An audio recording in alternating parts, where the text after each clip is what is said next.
Ayan mga buddy, panibong dawin na naman namin to. Ayan. Patakin muna natin itong dawin na to. Baka dawihin pa yung isang buya. Ayan nga pala yung kasama ko mga buddy na inayos yung lubid. Talagang naman pag naspawis ko dito mga buddy, talagang tingnan nyo, talagang tumutulo talaga pawis ko dyan. Talagang hubad baro talaga ako dyan mga buddy. Yan o. So, medyo palingalinga nga ako dyan kasi yung aming mga buya ay nakakalat pa.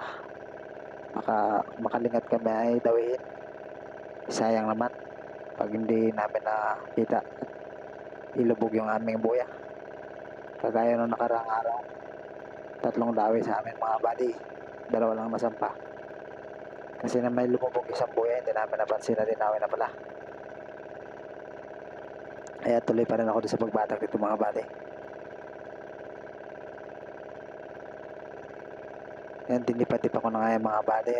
Baka may dumawi pa sa buya namin at mas sampa pa. Yan. Medyo malapit na nga ang tuna dyan mga buddy. Yan na nga, ginanda na nga nakasama ko yung gatso. At yun, nilagay na sa akin yung gatso ko para pag ginaso niya, gagasuhin ko rin. Yan na nga pala mga buddy oh.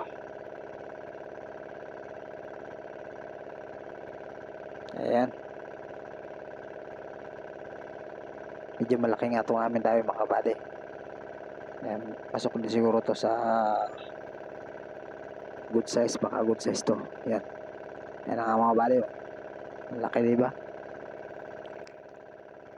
Ayan mga buddy, kung umabot nga pala sa video ito, pakishare naman ang ating video. Ayan. Thank you.